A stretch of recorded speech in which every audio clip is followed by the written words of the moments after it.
எழுதியிருக்காரு. அந்த புத்தகத்துல அப்படியே அழகா ஒவ்வொரு செய்தியா நாயகம் ஸல்லல்லாஹு அலைஹி வஸல்லம் அவரிடத்துல ஒரு சஹாபி வந்து சொன்னாங்க, யா ரசூலல்லாஹ் இன்னி உஹிப்பு அன் உக்ஸிர அலைய ஸலா கம் அஜஅல் லக மின் ஸலாத்தி. ரொம்ப அழகா கேக்குறார். யா ரசூலல்லாஹ் உங்களின் மீது நான் ஸலவாத்தை அதிகம் சொல்ல விரும்புகிறேன். என் துஆவில் எந்த அளவுக்கு ஆக்கிக் கொள்வது? எனக்கு துஆன்னு ஒன்று இருக்கு. ஒரு துஆ அங்கீகரிக்கப்படணும் அப்படின்னு சொன்னா என் மீது ஸலவாத்து சொல்லுங்கள், அல்லாஹ் உங்கள் துஆவை ஏற்பான்னு சொல்லியிருக்கீங்க. எவ்வளவு சொல்லிக்கிறது?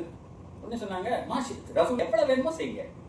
உடனே அவர் கேட்டாரு, அருபரும் என் துஆவில் கால் பகுதி உங்களை புகழவா, மீதி எனக்கு கேட்கவா அப்படின்னு சொன்னாங்க. உடனே பெருமானார் சொன்னாங்க, மாஷி வஇன்சித்த ஃபஹுவ கைருல் லக். நீ விரும்புறதை செஞ்சுக்கலாம், ஆனா இதை விட அதிகப்படுத்தினால் அல்லாஹ் உனக்கு அருள் புரிவான். துஆல நம்ம எவ்வளவு கேட்போம்?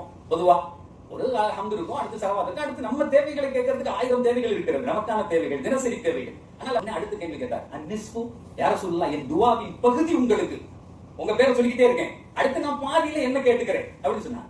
மாஷி உடனே ரசூலுல்லாஹ் சொன்னாங்க, ஓகே கோ அஹெட் ஃபஇன் சித்த ஃபஹுவ கைருல் லக். இதை விட நீ அதிகப்படுத்தினால் அது உனக்கு சிறப்பாக இருக்கும். யா ரசூலல்லாஹ் அஸ்ஸுலுஸைனி என் துஆவை 3 பங்குகளாக ஆக்கி 2 பங்கு உங்க மேல செலவாக்கு, 1 பங்கு எனக்கான கேள்வி. இதோட ரசூலுல்லாஹ் முடிச்சுவாங்கன்னு நினைச்சார். சுலுஸைன் பெரிய விஷயம் இல்ல அப்படின்னு பெருமானார் சொன்னாங்க, மாஷி 3 பகுதியில் 2 போச்சு, மீதி 1 பகுதி தான் இருக்கு. இன் சித்த அதுக்கு மேல எங்க போறது, எங்க போய் நினைக்கிறது?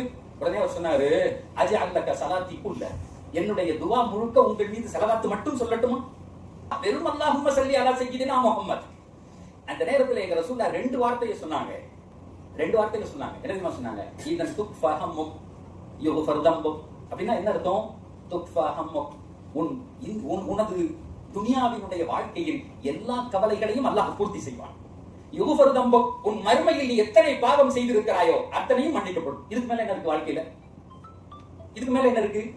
உங்களுக்கு என்ன கவலை இருந்தாலும் பெருமானாரின் மீது சொல்லுகிற ஸலவாத் நமக்கு பதிலாக வருகிறது, நம் வாழ்க்கையினுடைய தேவையை நிறைவு செய்கிறது.